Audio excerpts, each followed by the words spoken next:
Hello guys, welcome in GPS science academy. चलिए देखिए, आज हम एक काफ़ी इम्पोर्टेंट क्लास स्टार्ट करने जा रहे हैं और वो क्लास है आपकी केमिस्ट्री की क्लास। एक ख़ास बात मैं आप लोगों को बता देता हूँ कि आज जो है आपका केमिस्ट्री का 11th स्टैंडर्ड का फर्स्ट लेक्चर है। इट मीन्स हम ये बोल सकते हैं today is the your first day of your brand new journey. आज आपकी एक नई जर्नी स्टार्ट होने वाली है और वो नई जर्नी एक ब्रांड न्यू जर्नी है जिसका फर्स्ट लेक्चर है। आई होप सो आप चीज़ों को बहुत ध्यान से समझेंगे। यदि आप डॉक्टर बनने के ड्रीम रखते हैं, इंजीनियर बनने के ड्रीम रखते हैं, एक अच्छा IITian बनने के ड्रीम रखते हैं, तो आप इन क्लासेज से ज़रूर जुड़ें। ये काफ़ी इंपॉर्टेंट क्लासेज रहने वाली है। मैं थोड़ा सा मेरा जनरल इंट्रोडक्शन दे देता हूँ। My self Harish Chaturvedi, academic director of GPS science academy and HOD chemistry. हमारी टीम यहाँ सभी स्टूडेंट्स को IITian बनाने के लिए और मेडिकल एस्पायरेंट से उनको डॉक्टर बनाने के लिए फुली डेडिकेटेड है। तो चलिए, आज हम केमिस्ट्री को बिल्कुल बेसिक से, ग्राउंड लेवल से स्टार्ट करेंगे, बिल्कुल जीरो से स्टार्ट करेंगे जहाँ से केमिस्ट्री स्टार्ट होती है।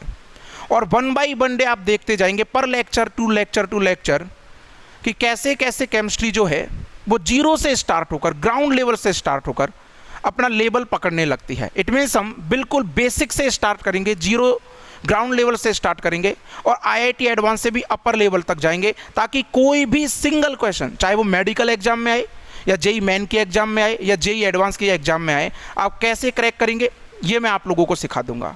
आज की फर्स्ट क्लास है, ये इंपॉर्टेंट इसलिए भी होने वाली है बिकॉज इस क्लास में मैं आप लोगों को सिखाऊंगा कि केमिस्ट्री को कैसे डील करना होता है।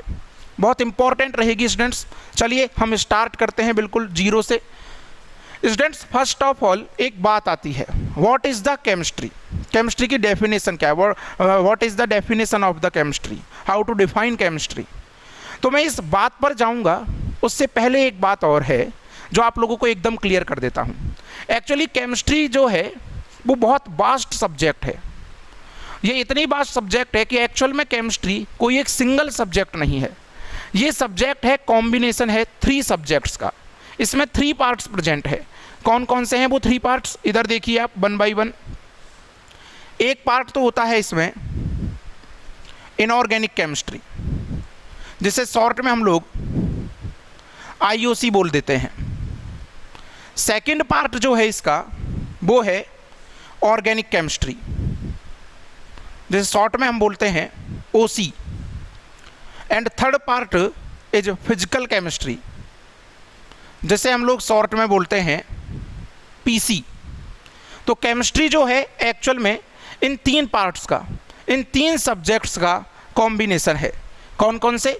Inorganic, organic and physical chemistry, IOC, OC and PC। देखिए, मैं केमिस्ट्री को भी डिफाइन करूंगा इसी लेक्चर में और मैं केमिस्ट्री के इन 3 पार्ट्स को भी डिफाइन करूंगा इसी लेक्चर में।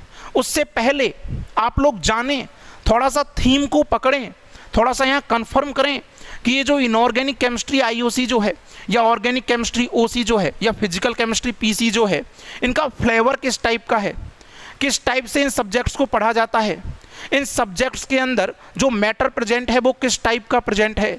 ठीक है। और वाकई में तीनों, इनऑर्गेनिक, ऑर्गेनिक और फिजिकल केमिस्ट्री जो है, अलग अलग टाइप की केमिस्ट्री है। तीनों को पढ़ने का तरीका अलग अलग है, तीनों को याद रखने का तरीका अलग अलग है, और तीनों की प्रॉब्लम्स को अप्रोच करने के तरीके भी अलग अलग हैं। और क्योंकि आज आपका फर्स्ट लेक्चर है, फर्स्ट डे है, तो मैं आज से ही आपको ये बात एकदम कंफर्म करवा देता हूँ।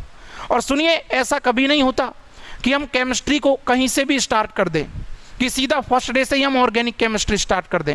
यदि हम ऐसा करते हैं तो हम कॉन्सेप्ट्स को ठीक से नहीं सीख पा रहे हैं, क्योंकि ये एक बहुत ही ज़्यादा सीक्वेंस वाला सब्जेक्ट है। ये इतना ज़्यादा सीक्वेंस वाला सब्जेक्ट है कि आने वाला नेक्स्ट लेक्चर प्रीवियस लेक्चर से बहुत ज़्यादा कनेक्टेड रहता है। ठीक है। तो पहले बेसिक्स को जानना जरूरी होता है।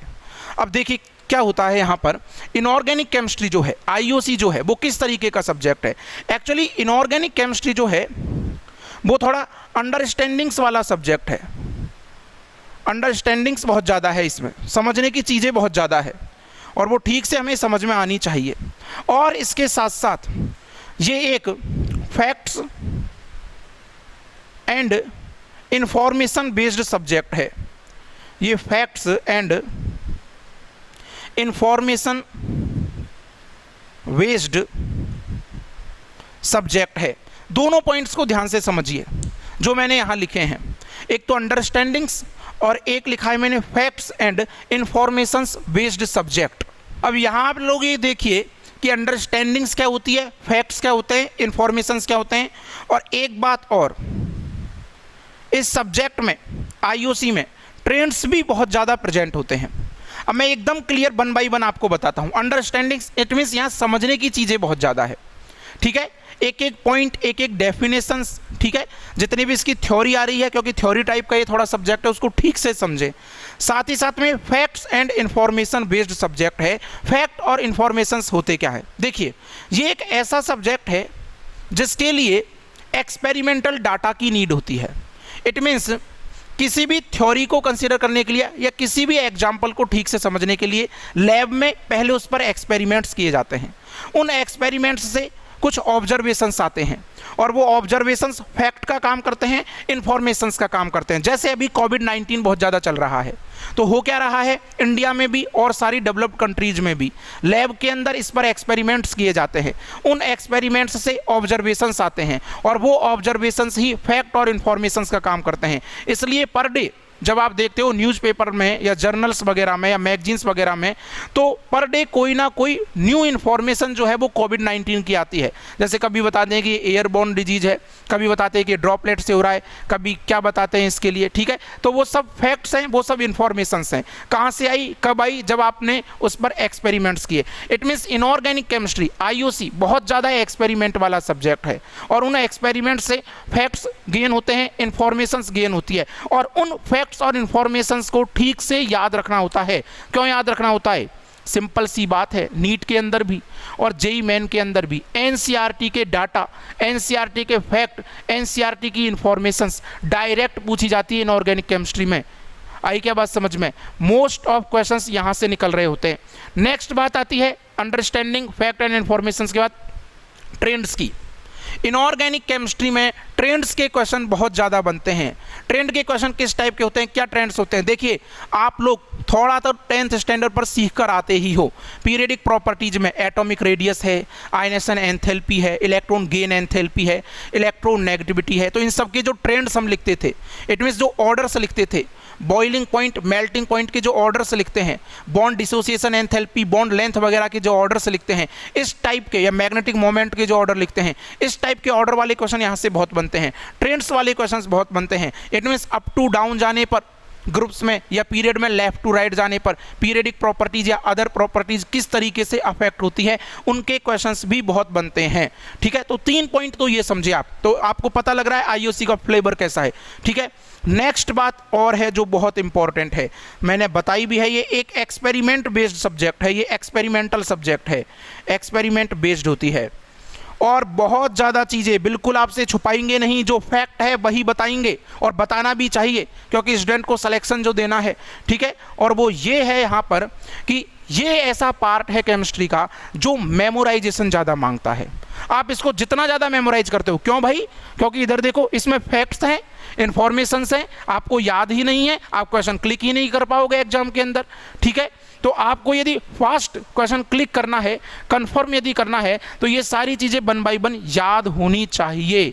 आईआईटी एडवांस के अंदर एक टॉपिक आता है सॉल्ट एनालिसिस, ऑलमोस्ट हर बार पैसेज का क्वेश्चन जनरली वहीं से बनता है, 8 to 12 मार्क्स का होता है वो, 2 to 3 क्वेश्चन उसके आते हैं जिसको पूरा याद होता है। सॉल्ट एनालिसिस इनऑर्गेनिक का पार्ट है, वो पूरा मेमोराइज करने का पार्ट है, ईजिली वो वहाँ से क्वेश्चन क्या कर लेता है, अटेम्प्ट कर लेता है और स्कोर कर लेता है अपना।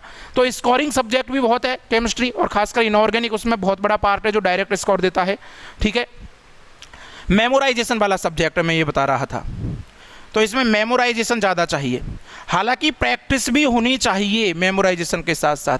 लेकिन मेमोराइजेशन और प्रैक्टिस को यदि देखें तो मैं थोड़ा सा ये मानता हूँ कि 70% ज़्यादा पार्ट जो है यहाँ मेमोराइजेशन का है। जितना ज़्यादा आप मेमोराइजेशन करोगे उतना ठीक रहेगा, प्रैक्टिस तो 30% ही है, ठीक है। तो ये है थोड़ा सा इनऑर्गेनिक केमिस्ट्री जो मैंने आप लोगों को ठीक तरीके से डिस्क्राइब करके बताया। देखिए अभी तक ना तो मैंने केमिस्ट्री की डेफिनेशन बताई है, और ना ही किसी केमिस्ट्री के किसी पार्ट की डेफिनेशन बताई है। मैंने तो केवल बताया है कि इस तरीके का इनऑर्गेनिक केमिस्ट्री होता है। मैं इनकी डेफिनेशंस पर भी आऊँगा और एकदम परफेक्ट आइडियल डेफिनेशंस बताऊंगा इन सब की। ठीक है, चलिए देखिए अब, क्योंकि जीरो से चल रहे हैं, स्टार्टिंग से चल रहे हैं, चीज़ों को सीखते हुए चलेंगे। पर डे जैसे जैसे आप जाओगे इस लेक्चर का लेवल अपने आप बढ़ने लगेगा। आप खुद देखोगे इनऑर्गेनिक में भी, ऑर्गेनिक में भी, फिजिकल में भी चैलेंजेबल लेक्चर्स रहेंगे बिल्कुल। ठीक है, चलिए देखिए अब बात करते हैं ऑर्गेनिक केमिस्ट्री की। ऑर्गेनिक केमिस्ट्री की यदि बात की जाए स्टूडेंट्स, तो ऑर्गेनिक केमिस्ट्री भी अपने आप में एक वास्ट केमिस्ट्री है। ठीक है, और organic chemistry generally conditions and reagent based है। मैं सिखाता हूं ये क्या चीज है, कंडीशंस एंड रिएजेंट्स बेस्ड। मतलब मैं डायरेक्ट वो बात कर रहा हूं जहां से क्वेश्चन ज़्यादा बनते हैं, और इस तरीके की ये केमिस्ट्री है, कंडीशंस एंड रिएजेंट्स बेस्ड है। आप जानते हो किसी भी रिएक्शन को, किसी भी रिएक्शन में क्या होता है, इधर वाला ये जो पार्ट है, जैसे एक रिएक्शन है, suppose that sample reaction A plus be converted into the C plus D, तो A प्लस बी क्या है यहाँ पर, रिएक्टेंट्स है, C प्लस डी क्या है यहाँ पर, प्रोडक्ट्स है। तो ये A प्लस बी जो रिएक्टेंट्स आप लोगों को यहाँ दिखाई दे रहे हैं, ये रिएक्टेंट्स में क्या है, एक पार्ट होता है सबस्ट्रेट जो कि फिक्स होता है, ये रहा सबस्ट्रेट।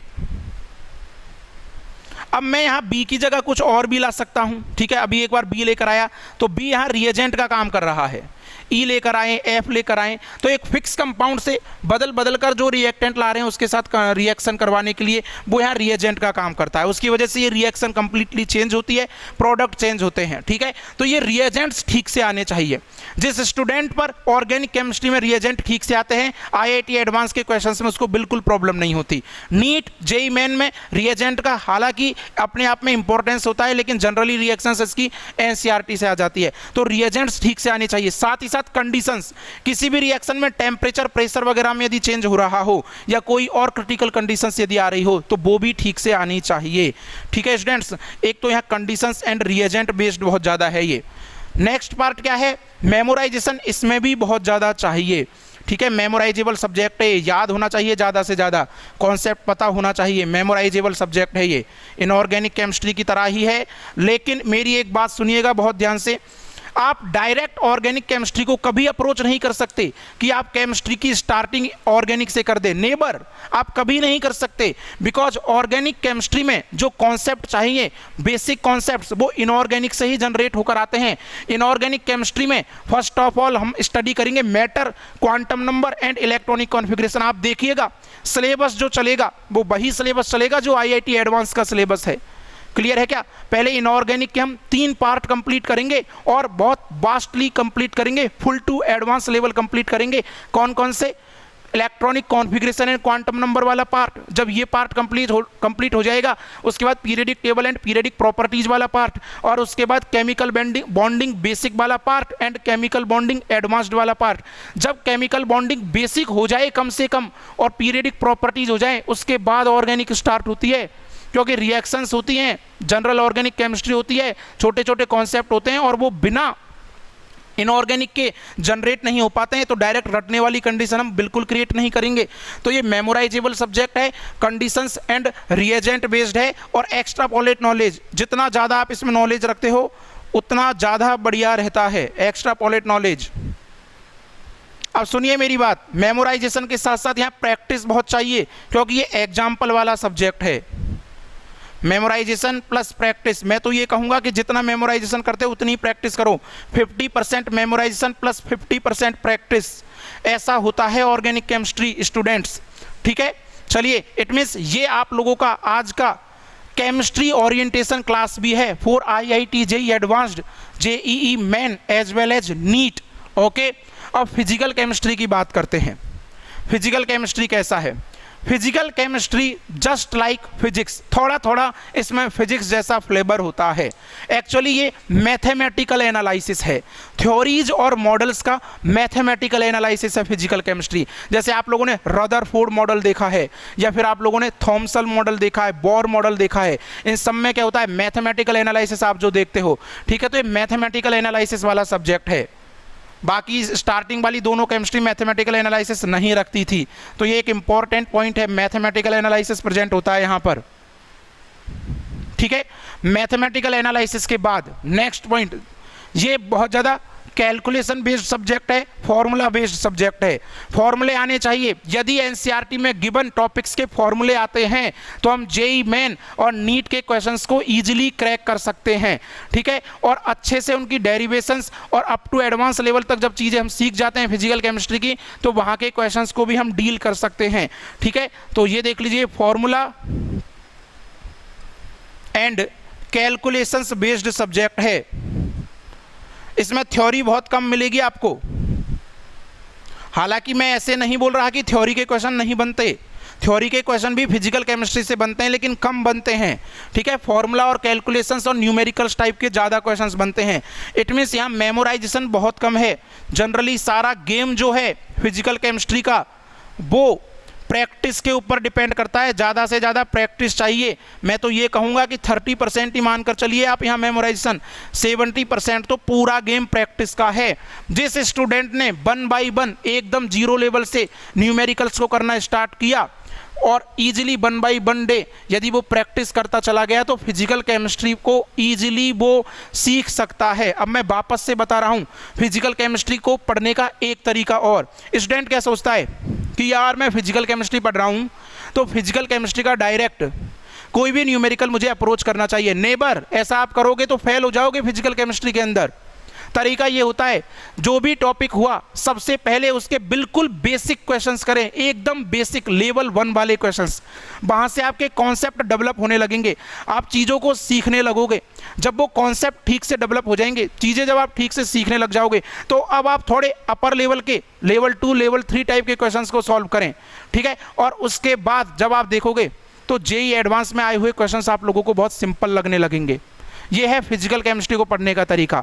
इट मीन्स पहले इसके बेसिक्स को देखिए। स्टूडेंट, पूरी केमिस्ट्री ही यही कहती है कि आप जितने स्ट्रॉन्ग बेसिक रखते हो ना, तो कोई भी एग्जाम आपके सामने कुछ नहीं होती। बेसिक्स जितना स्ट्रॉन्ग है, आप एडवांस पर उतना ही ज़्यादा फोकस कर सकते हो।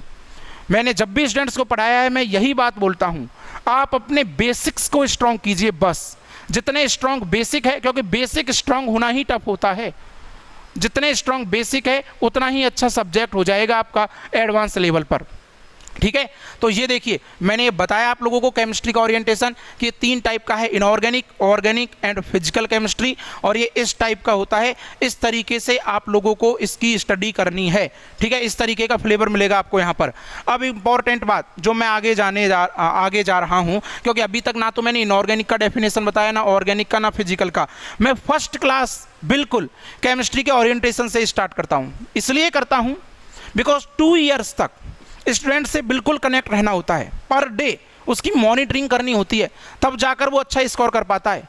तो ऐसे नहीं कि कुछ भी टॉपिक स्टार्ट कर दिया लेवल दिखाने के लिए, नहीं जी नहीं, बिल्कुल जीरो ग्राउंड लेवल से चलेंगे और 1 बाय 1 हम लेवल को एडवांस तक लेकर जाएंगे, ठीक है, हाई लेवल तक जाएंगे। चलिए अब समझिए एक और पॉइंट जो इंपॉर्टेंट है। केमिस्ट्री की स्टडी के लिए मैं आपको एक स्ट्रेटजी बता रहा हूँ कि वो स्ट्रेटजी कौन सी है जो आपको फॉलो करनी है केमिस्ट्री की स्टडी के लिए। लुक, बहुत इंपॉर्टेंट स्ट्रेटजी रहेगी, इन स्ट्रेटजी को जरूर फॉलो करें आप लोग। ये कुछ प्लान्स हैं, इनको आप लोग बोल सकते हो game plan for JEE and medical. सुनिए, एक स्ट्रेटजी है मेरे पास, DDA प्लान। मैं हर बार बताता हूं स्टूडेंट्स को इस प्लान के बारे में। DDA प्लान है क्या? ये देखिए, यहाँ D4 है डेफिनेशन,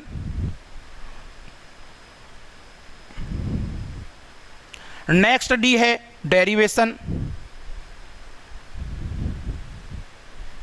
एंड A है एप्लीकेशंस।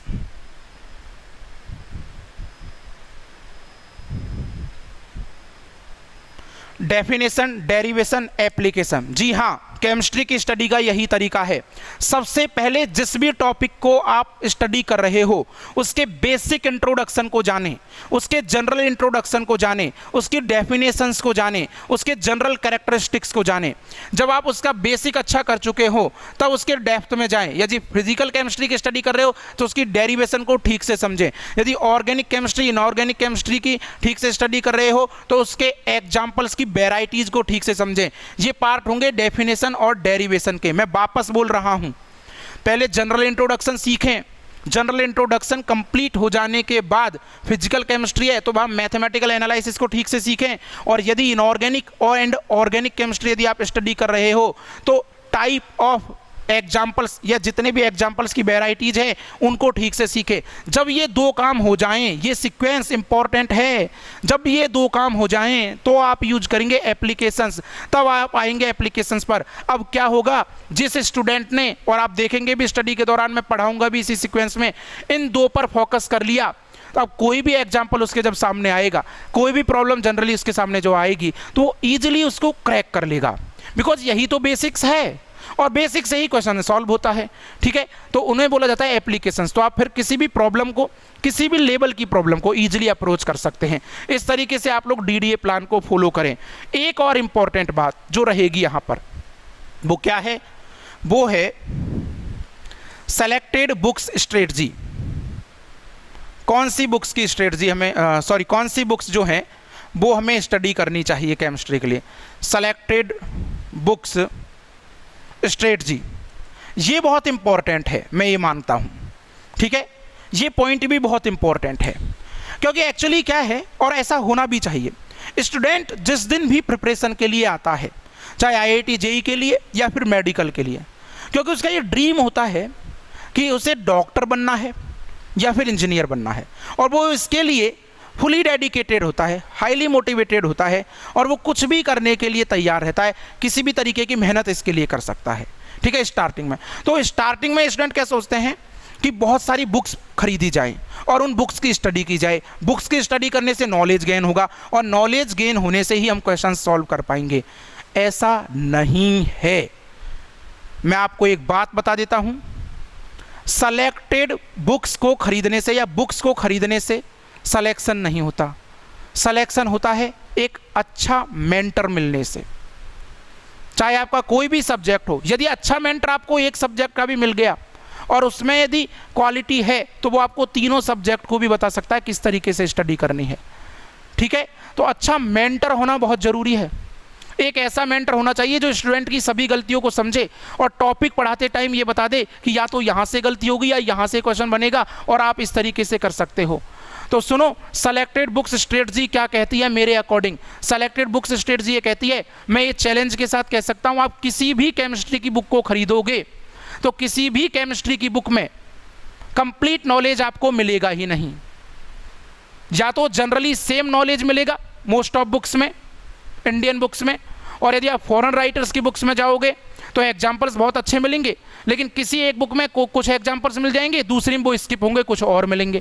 इट मीन्स कंप्लीट नहीं मिलने वाला, और उनको आप फर्स्ट टाइम स्टडी करोगे। अब सुनिए मेरी बात, आप आईआईटी जेईई के लिए प्रिपरेशन कर रहे हैं और हम आपको प्रिपरेशन करवा रहे हैं, तो हम लोग इन बुक्स को पहले से ही कंप्लीटली स्टडी करके रखते हैं।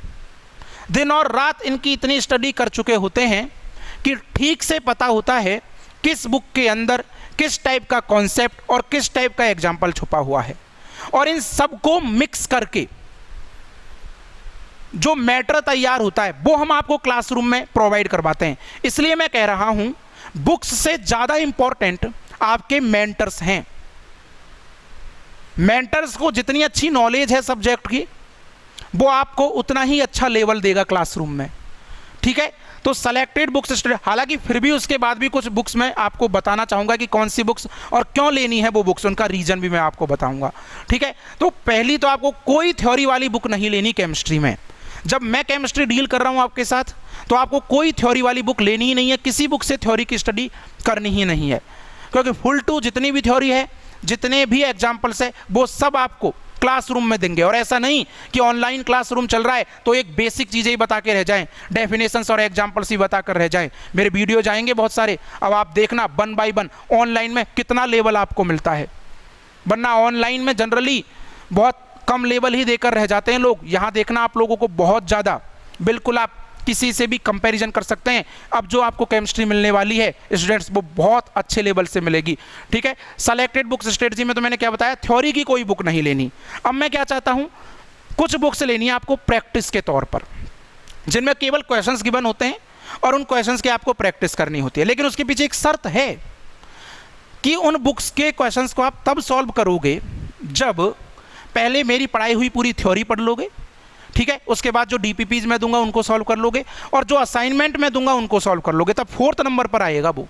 पहले पूरी थ्योरी कंप्लीट होनी चाहिए जो नोटबुक में है, देन डीपीपी, देन असाइनमेंट, फिर 4th नंबर पर बुक। कौन सी बुक्स यूज लेंगे?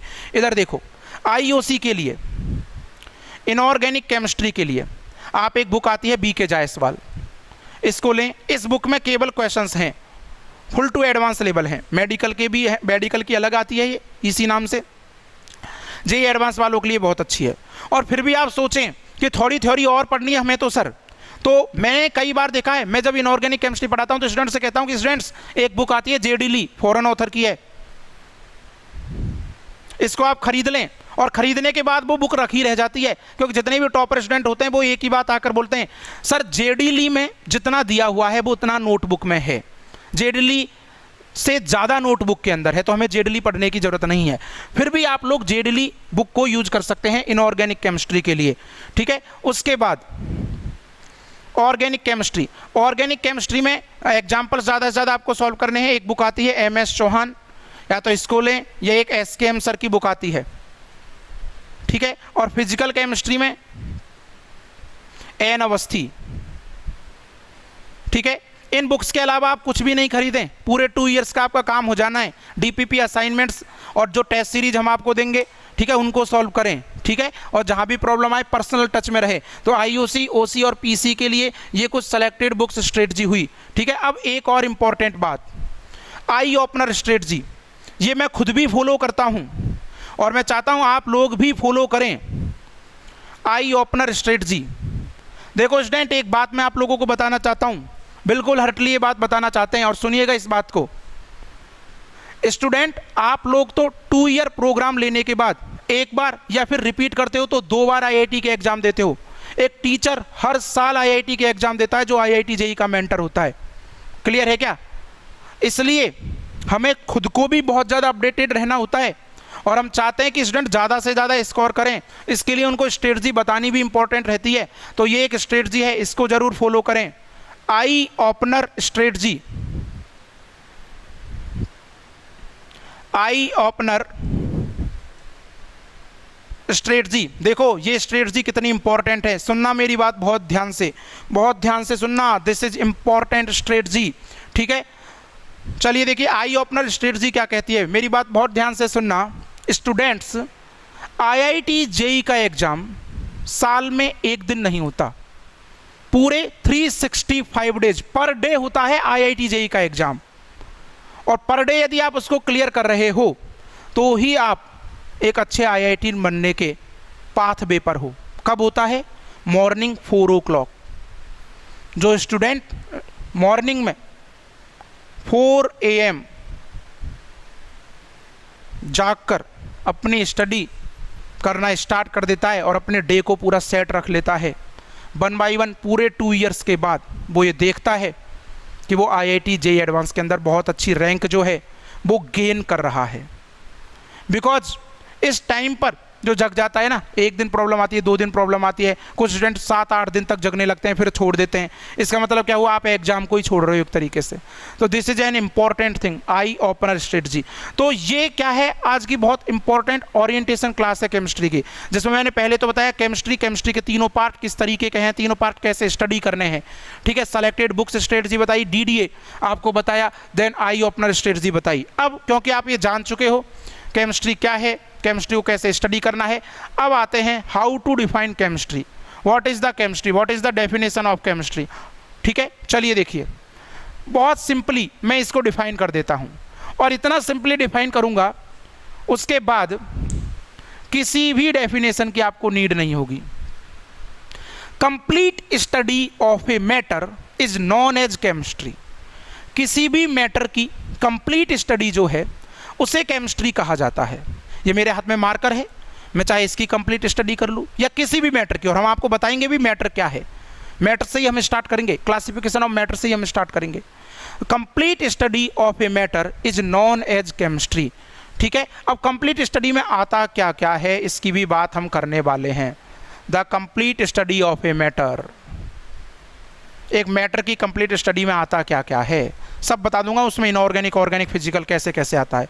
The complete study of a matter is known as chemistry. मैं आप लोगों को एक कंफर्म कर दूंगा एकदम कि कंप्लीट स्टडी ऑफ मैटर में आता क्या क्या है। सुनिए बहुत ध्यान से।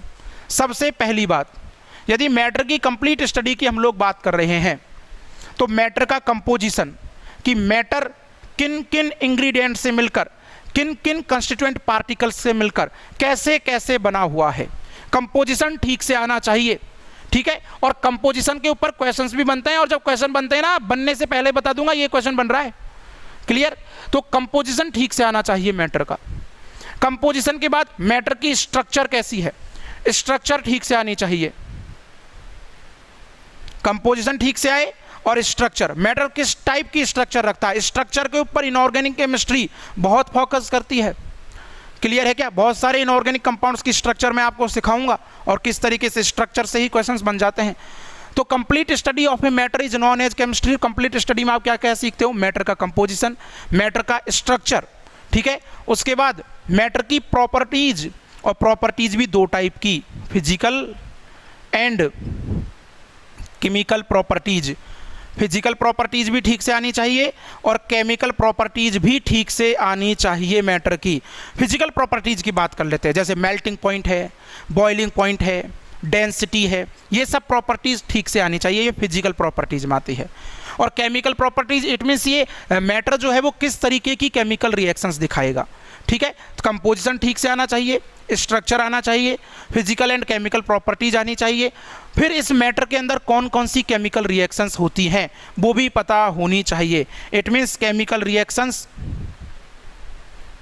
Reactions undergo in a matter, matter के अंदर होने वाली केमिकल रिएक्शंस का भी हमें पता होना चाहिए। अब ये जो केमिकल रिएक्शंस हो रही है एक मैटर के अंदर, इन केमिकल रिएक्शंस को केमिस्ट्री के कौन कौन से लॉ गवर्न करते हैं, उन लॉ का भी पता होना चाहिए। Chemical laws which governs these reactions, governs these chemical reactions. ये केमिकल लॉज भी ठीक से आने चाहिए, सारे ये रूल्स आने चाहिए, ठीक है। और साथ ही साथ इंपॉर्टेंट बात कि इन रिएक्शंस के दौरान, इन चेंज के दौरान कितना एनर्जी चेंज हो रहा है, एनर्जी रिलीज हो रही है या एनर्जी एब्सॉर्ब हो रही है, ये एनर्जी भी आने चाहिए। इसके ऊपर अलग से चैप्टर चलता है, इसलिए थर्मोडायनेमिक्स, ठीक है। Energy change during these reactions, in reactions के दौरान जो एनर्जी चेंज हो रहा है उसकी भी कंप्लीट स्टडी होनी चाहिए। तो एक मैटर की कंप्लीट स्टडी में यदि हम देखें वाइडली तो इससे ज़्यादा कुछ नहीं आता। आपने यदि किसी मैटर के लिए ये सब स्टडी कर लिया तो आपने मैटर की कंप्लीट स्टडी कर ली। स्टूडेंट्स ये मानकर चलिए, क्या क्या मैटर कैसे बना है, किस किस कंस्टिट्यूएंट पार्टिकल से मिलकर बना है, इट मीन्स मैटर का कंपोजिशन, मैटर की स्ट्रक्चर, मैटर की physical and chemical properties, matter में होने वाली केमिकल रिएक्शंस, इन केमिकल रिएक्शंस को गवर्न करने वाले rules, it means chemical laws, और इन रिएक्शंस में होने वाले एनर्जी चेंज, ठीक है। इसके अलावा भी जो मैंने यहाँ लिखा है ना, chemical laws which govern these chemical reactions, it means किस स्पीड के साथ ये रिएक्शंस हो रही है, रिएक्शन होगी भी या नहीं होगी, it means spontaneity of the reaction, rate of reaction, speed of reaction, time of reaction, सब हमें कन्फर्म करना होता है, ठीक। और ये हम यदि स्टडी कर लेते हैं, इसका मतलब हमने एक मैटर की कंप्लीट स्टडी कर ली। और यदि आपने एक मैटर की कंप्लीट स्टडी कर ली तो आप केमिस्ट्री सीख गए। ये है केमिस्ट्री की बेसिक सी डेफिनेशन जो मैंने आपको कंप्लीटली बताई। It means the complete study of a matter is known as chemistry, और the branch of science which deals with the composition, structure, physical and chemical properties of a matter and the chemical reactions undergo in a matter, the chemical laws which govern these chemical reactions and energy change during these chemical reactions is known as chemistry. ये science की वो branch है जो matter की इतनी सारी details देती है। ये है केमिस्ट्री, और 3 पार्ट हैं इसके, इनऑर्गेनिक, ऑर्गेनिक एंड फिजिकल। कैसे कैसे क्या क्या होते हैं ये तो मैंने आपको बताया ही। तो आज का जो लेक्चर है वो केमिस्ट्री का फर्स्ट लेक्चर है किसी भी मेडिकल एस्पिरेंट के लिए भी और आईआईटी जेईई एस्पिरेंट के लिए भी, और एक तरीके से ये ओरिएंटेशन है इसका। नेक्स्ट लेक्चर में जब हम मिलेंगे तो केमिस्ट्री के तीनों पार्ट को डिफाइन करेंगे और चैप्टर अपना स्टार्ट कर देंगे matter, quantum numbers and electronic configuration. It means basic introduction of atom, ये हम चलाएंगे जहाँ से जनरली एक क्वेश्चन बनता है। तो बने रहिए स्टूडेंट्स और वेट कीजिए नेक्स्ट लेक्चर का, काफ़ी इंपॉर्टेंट होने वाला है। Thank you dear students, best of luck.